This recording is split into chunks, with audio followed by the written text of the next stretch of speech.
Sue's country in the new Costa Blanca. Join the boys in the sun and explore all that Spain has to offer.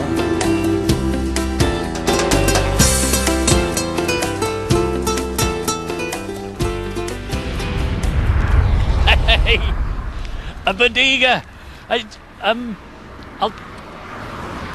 Brilliant place where you can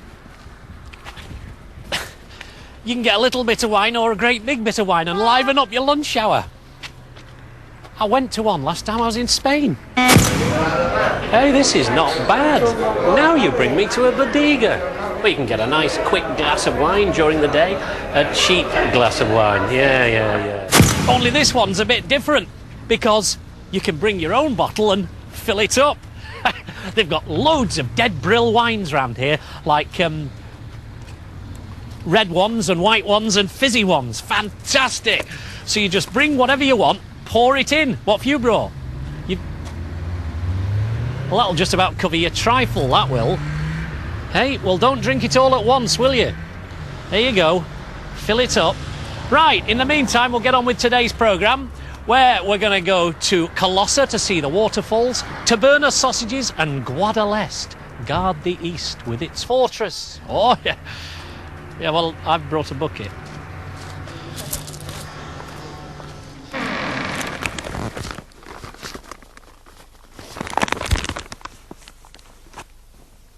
Can you see a road over them?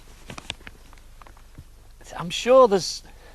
Hey, you don't think that's a Roman road there, do you? Well, if you could drive, I could map read. I'm good at map reading. Then I'd know what I'm trying to do this while I'm trying to go round the corners up through these villages. You snore. Look, loathed as I am to do this so early on in the programme, you couldn't get that cat-loving idiot back in the control room to do a map, could you? And let us know where we are, please.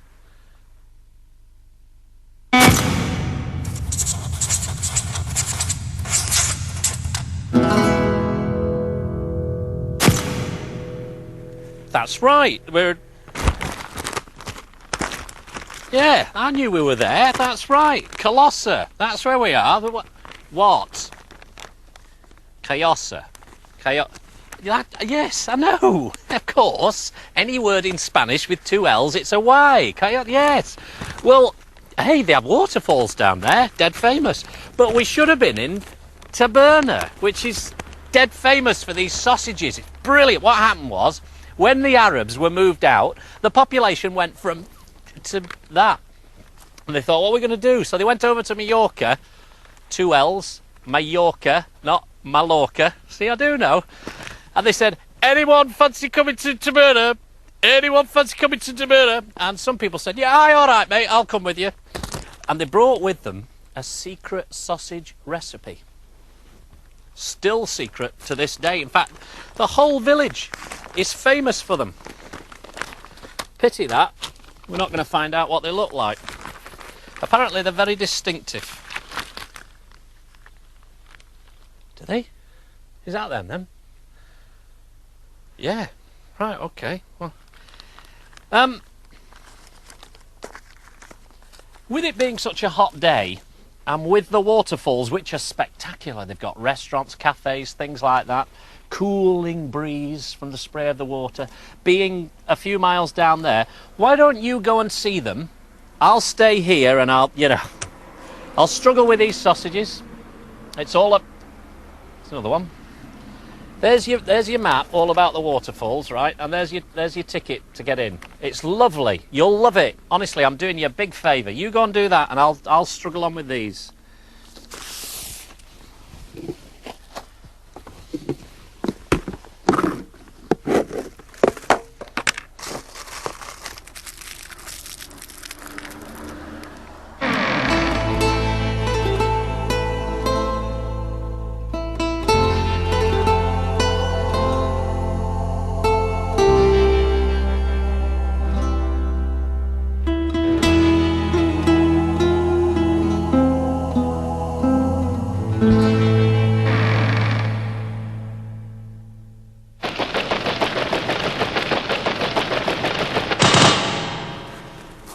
fantastic, you got here. Brilliant. How was it? The waterfalls, was it good?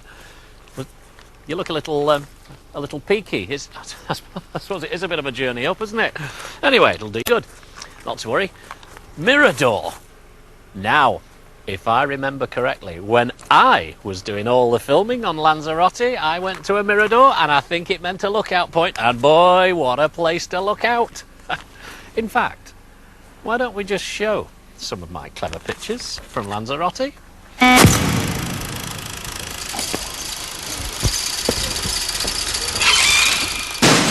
Yeah, well, you know, anyone can have teething problems.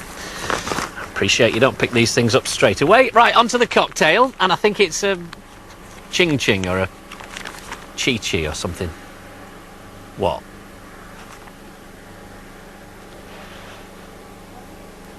No, I've just been talking to the locals.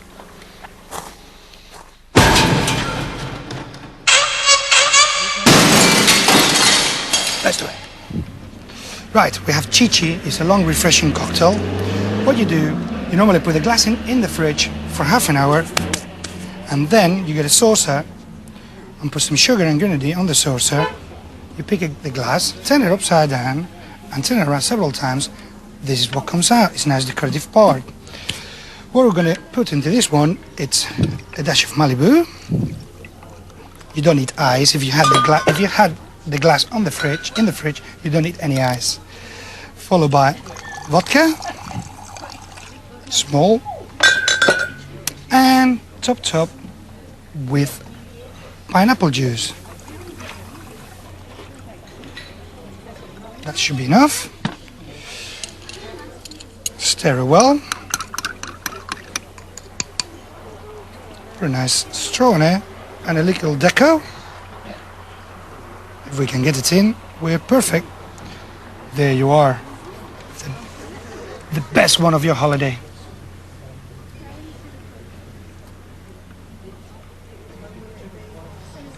I think that's pretty good. I'm getting better. Cesar Manrique. That's who it was. That's who made it. No, not the cocktail. I know that's Carlos. I'm talking about the Mirador before that in Lanzarote. Never mind. Look, down there. Olives. At the bottom of an olive tree. And do you know how you pick them up? You have a little machine that you take along the ground like this, and it's like, looks like you're mowing the soil, and it picks them up. Brilliant. So that's what we came all the way up here for, to see that. No, we didn't. Guadalest, up there. Look. Guard of the East. A fortress on top of a mountain.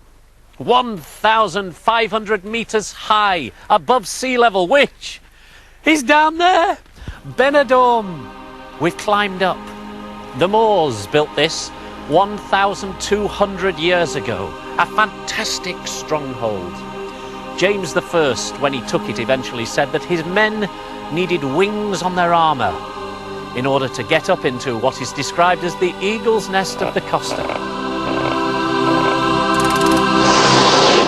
Now there's almost a reason for this, because Guadalest is quite tall, so we're going to do buildings and also their different heights. So start off with an apartment. Apartamento. Apartamento. A house. Casa. Casa, that's a good one. Balcony. Balcón. Balcón. Ground floor. Planta baja. Planta baja. And then the plantas go up, do they? Planta una, planta dos, or?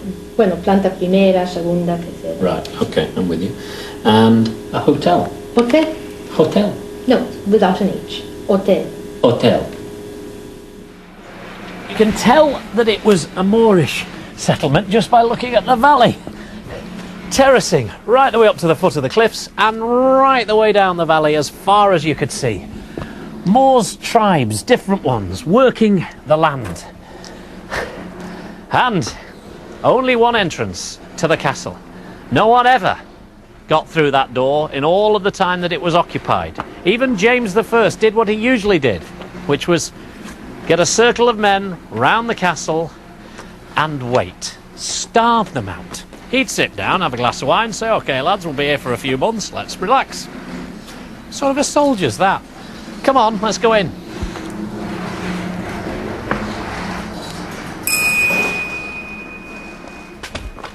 Oh, not you as well. Forget it. Look, inside the castle is just like any other castle, really. Houses, because that's what it's all about. Houses and churches and places to live and survive. No. Why is it you always do it when I'm in the middle of a bit that I love? Right, okay, Tim's terribly topical tip. News from home, in order of importance, is that the girl from the chip shop has got another cat called Sammy. She called the first one Sammy as well, so it can get difficult calling them in for Brekkie. Brekkie? Plus, that feature film firm has turned down your 1066 proposal, so you'll have to put Willie the Conch back on ice. This is in importance, is it, eh? It's all about communications, letters and postcards. Apparently they both cost the same to send to the UK. Viz. 65, it says here, potatoes. Pesetas? It takes 3 to 4 days to get them back here, so don't post just before you leave. If you want the post office, ask for Oficina de Correos. I nearly said that, didn't I? And remember, Spanish postboxes are yellow, but be careful, so are bananas.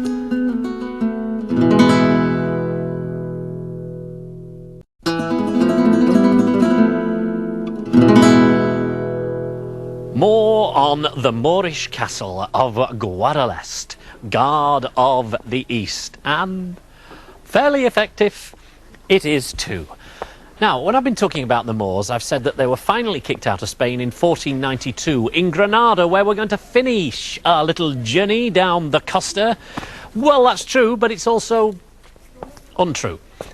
Because the Moors did actually live on in other regions that weren't as politically important, like Guadalest. Now, in the early 1500s, Carlos I said, "I've had enough. Get them out." And he gave them a year to leave. But some of the Spaniards said, "Well, look, we like them. They're dead good, and they're very, very good at irrigating land." All that terracing up the hillside there, which goes right the way up, all of that had to be irrigated. They knew how to do it. They didn't have a reservoir at the bottom in those days. So they even built them a mosque. Say, "Look, you're all right. Stay here. You're okay." But about 100 years later, Philip II said, "That's it. They're going now. They've got to go," and kicked them all out. And some of them went up into the mountains. When I say some, 30,000 of them gathered together in the mountains, and they planned about attacking and coming back. They even planned about apologising and saying, "Oh, come on, let us back." But they only stayed up there for about 29 days, ran out of food and ran out of water, so eventually they left. Spain then had a bit of a problem, because areas that had had lots of people suddenly had none, or not very many. The valley of Guadalest had about 400 people when the Moors were here, quite a lot for those days. Suddenly it was down to 115. The castle was down to 25. So Spain had a new problem on its hands: repopulation. And they went out looking for people to come and live in areas, preferably Spanish. Now, you go out and have a look around.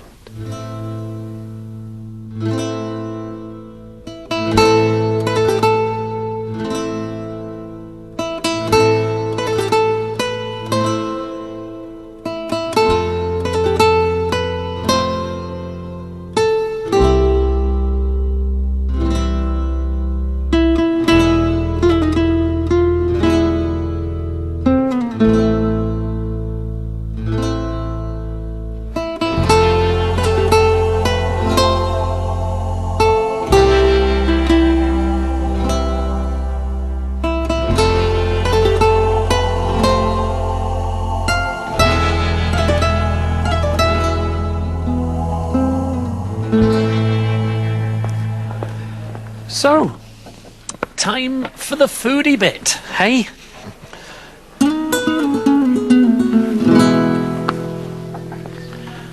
No, actually, I was meaning the bit with Nando and Jaime, and it's prawns in garlic. So Jaime, today we're doing prawns. Is that the right word for them? Prawns or langostinos, English Mediterranean prawns. Okay, this is the langostinos, yes? Langostinos, yes. And these are the Mediterranean prawns. Exactly. Okay. All right then. So, do you want to start cooking them? And there's a little bit of salt goes on the grill, or the griddle, as we might call it. Is that all? Just the salt going on? Yeah, and then when they are a little bit cooked, she add a little bit of oil, olive oil, and some lemon as well, squeezed lemon. You can. See, she's doing it now. And Okay. later when she's turning over, she puts a little bit of olive oil. Or now. All right, there's the oil going on. That's it.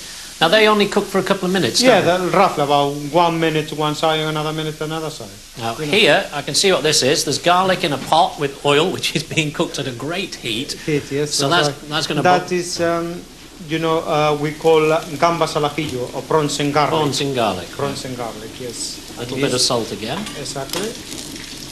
And then when cooks roughly another minute or minute and a half, and to finish it, just add some brandy. So they're flambéed. Some flambe, yes, that's it. Okay.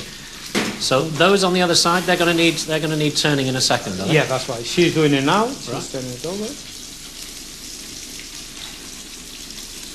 And it's as simple as that. As simple as that, yes. And you could do that under a grill as well. I mean, just because you're doing it on top of a grill. On top don't of, you? yes, but or even in a fry pan. You can do it in a fry pan as well.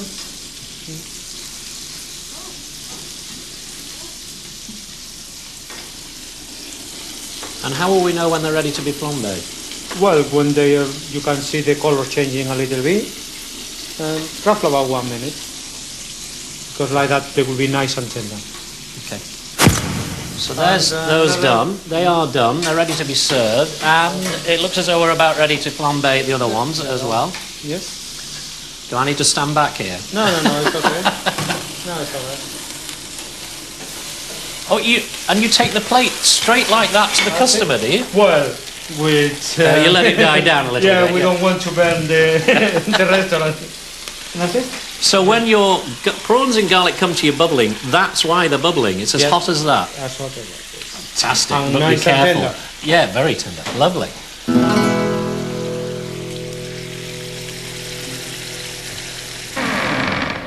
The thing about Guadalest Castle is it's built on a tiny rock, so there's not an awful lot of room, which is why the bell tower is actually built outside of the castle walls on another bit of rock. When James I took this place, he gave it away. They did that sort of thing, either when they owed someone a debt of gratitude or literally when they owed someone some money. In fact, this place owed lots of people lots of money over the years. The bailiff of Zativa came here one day, knocked on the door. "Excuse me, I've come to take it." So he did. He took it. In fact, lots of people took it over the ensuing years. Marquises, kings, men, noble and not so noble. They all, even Christopher Columbus's granddaughter, had a finger in the pie here. The Cardonas ended up controlling this place. What?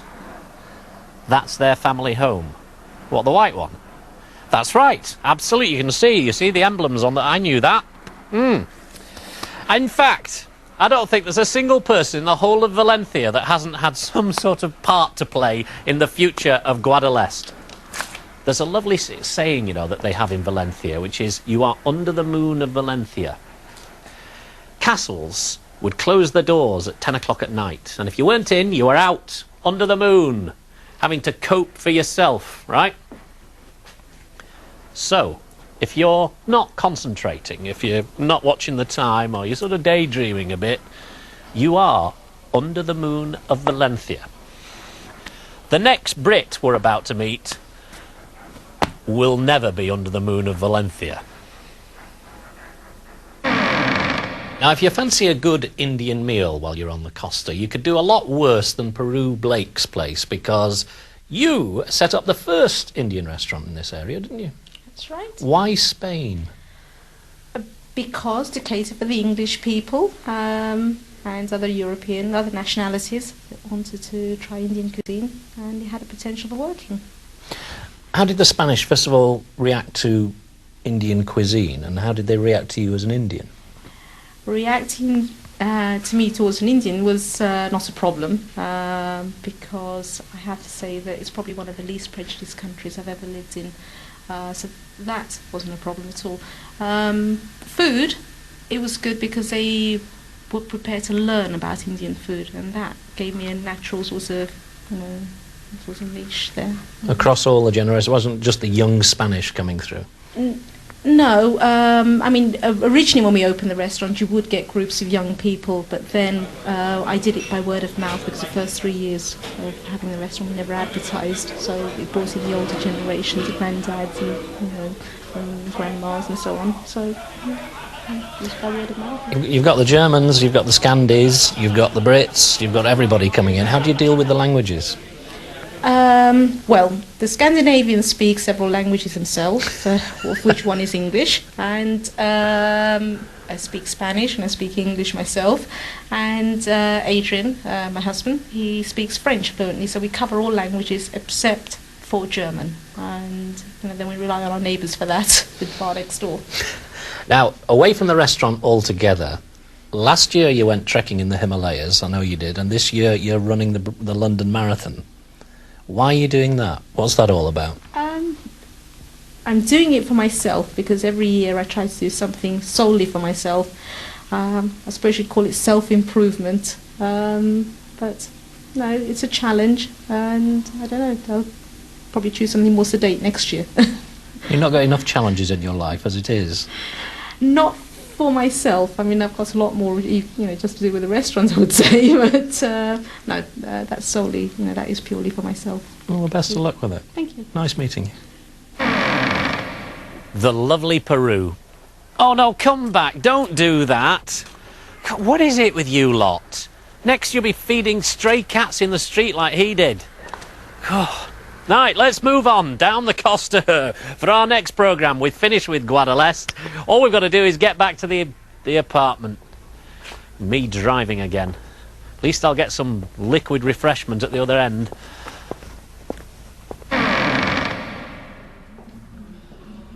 I didn't get any because, well, it hasn't got a top on it, you see, and besides the mop's been in it, and it's a bit of a mess. Did you get any? You did. You got quite a bit, didn't you? Hey, this one's not so bad. It's got quite a nice nose on it, that has. Lovely. Hey, I tell you what. Let's talk about the next programme. We'll be in Benidorm, we'll go on the Lemon Express, we'll go to Calpe, and we'll meet up with lots more Brits. It's ever so nice of you to do this, pal, because that's what friends are for, isn't it? There you go. Cheers, mate. Now I've got something to fill up.